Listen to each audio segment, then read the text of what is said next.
Sanofi, a global and diversified healthcare leader, reports results for the second quarter of 2013. Chris Viehbacher, welcome. Thanks, Laura. It's good to be with you. You're the CEO of Sanofi. What are your comments on the group's performance in the second quarter, which on the face of it showed some disappointing numbers? Well, I think there's no point sugarcoating it. I think this was indeed a frustrating quarter. I say frustrating because a number of things are actually going along extremely well. We've been very happy with the performance of our diabetes franchise. The performance of Genzyme, for example, up again over 25%. A lot of our emerging markets had very strong performance, and I think what really makes me feel satisfied about the progress of the company is that we're really starting to get a lot of good news coming out of our research and development portfolio. At the same time, we had some businesses clearly underperforming and some setbacks in the quarter. And this is, of course, against the backdrop of, in any case, a difficult comparator to the prior year. This is the last quarter where we're comparing to a quarter where we still, at least in part of it, had sales of Plavix. And so Plavix weighed on the earnings per share to the tune of about 18 cents, or roughly 230 million euro. And that brings us to about 795 million euro loss due to the fact that we don't have Plavix this year and we did last year. But of course, that's very much in line with what we said. We said at the beginning of the year that this was going to be about 800 million euro. We have seen our animal health business underperform, principally due to increased generic competition for our main product Frontline, and also due to weather conditions. We had a very cold, wet spring, which meant that sales for flea and tick products were down. We saw an underperformance in Japan, where there has been a move by the government to increase generic utilization, and that had a negative impact on Allegra and Mycely, otherwise known as Stilnox or Ambien. And of course, we had a mess to clean up in Brazil. We had trade channels with excessively high inventory levels, and that meant we had to take a write-off really on some of our accounts receivable, make a provision for stocks that had been returned or will be returned. And that effect had an impact of about 17 cents a share. Now, if I look at all that, it obviously doesn't make for a pretty quarter, but I don't think anything fundamentally has changed about the business. You know, I still believe we have a very strong, vibrant leadership position in emerging markets. Our diabetes business is going well. We're getting new products out. We've had some successful launches like Albagio. So we now need to just buckle down, get through this, and we will should be able to still get through the second half coming back into growth. Following this lacklustre first half, do you think that you can return to growth in the second half of 2013? What is your business EPS guidance today for the full year 2013? So as we look at it today, we do think we're going to progressively return to growth in the second half of this year. Why do I say that? Well, I think there's two things that really give us the confidence in that. The first is that, you know, as we go into now the third and fourth quarters, we don't any longer have the difficult comparators of the prior year. Plavix generics arrived in the middle of May last year, and generics arrived for Loxetine in early August. So we now enter a period where we're really more on a like-for-like basis. And that leads me to the second factor, which is when you look at the underlying performance of our growth platforms in the first half, that was still at 7.7%, a little lower than 2012, but still in today's world, 7.7% is respectable.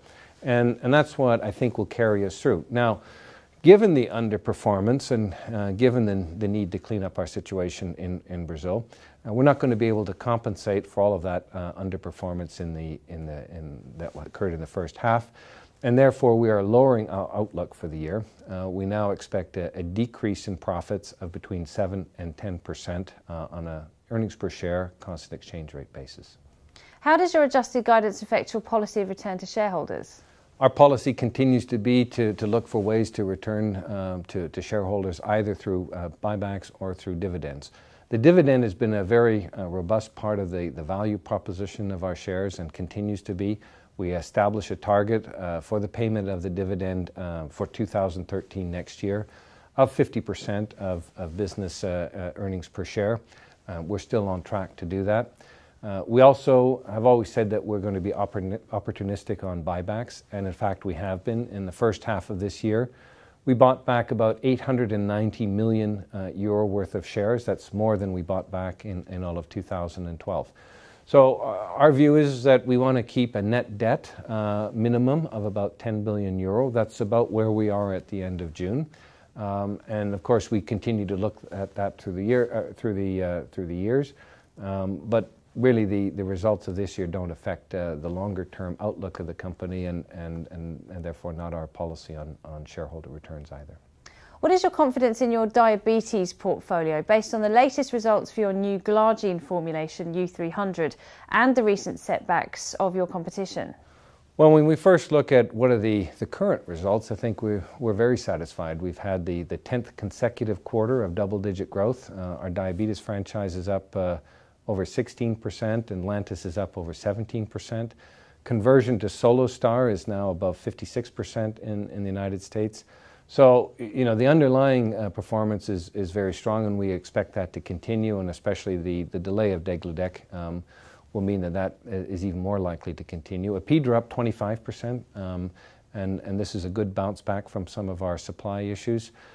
Now we've got the next generation of products coming along. We're seeing this with the launch of Luxumia. Germany is the first launch country. After 18 weeks, we have roughly 10% market share, which is a very satisfactory performance. We've also seen the launch in the United Kingdom, and we'll see progressive launches throughout Europe.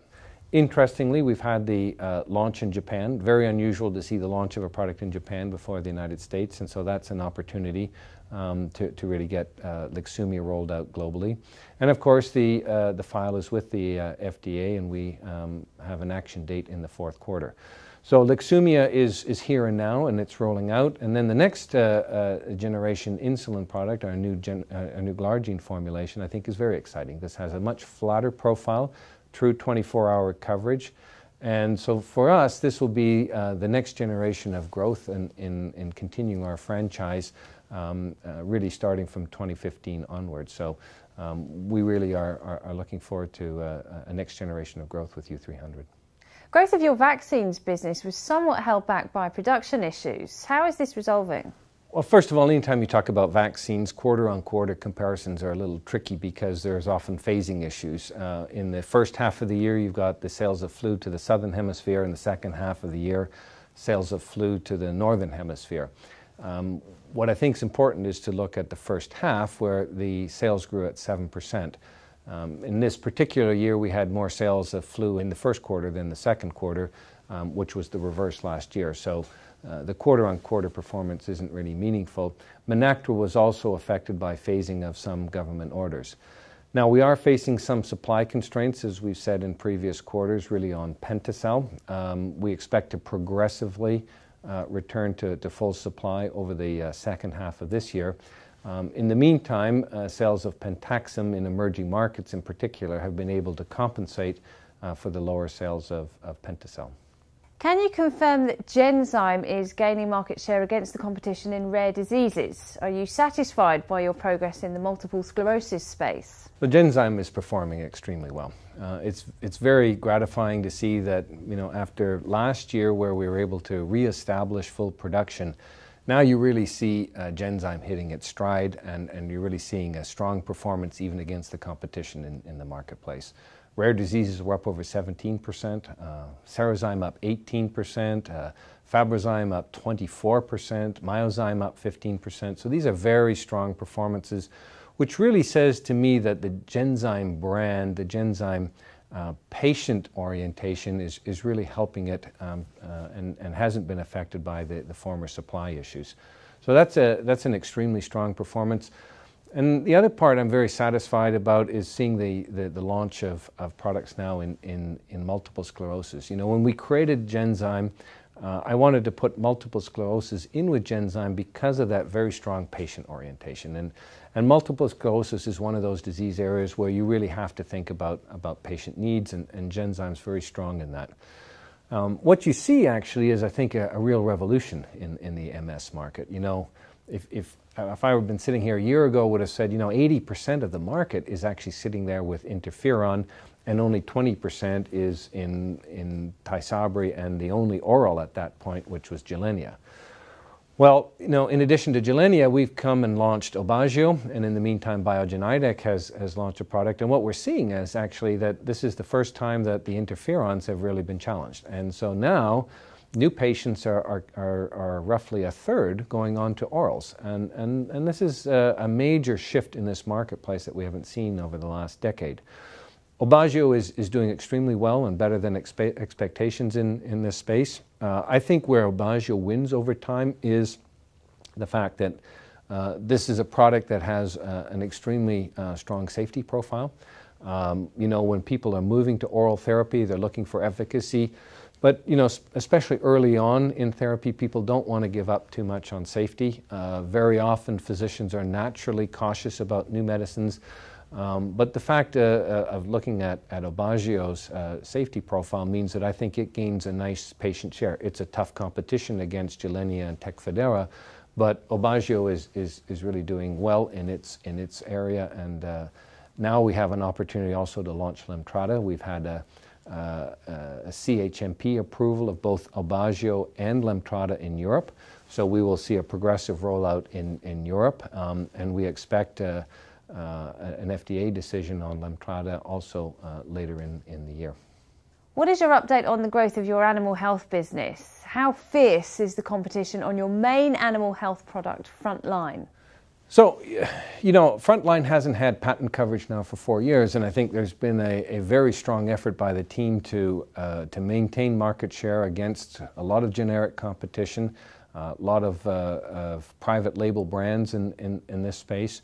And I think up till now, Marielle has done a very good job. That competition has intensified this year, and so that has affected the business. It's down overall. Marielle sales are down 5.7% in the quarter. It was also affected by weather patterns. North America in particular, in the Northeast, had a cold, wet spring, and that has had an impact across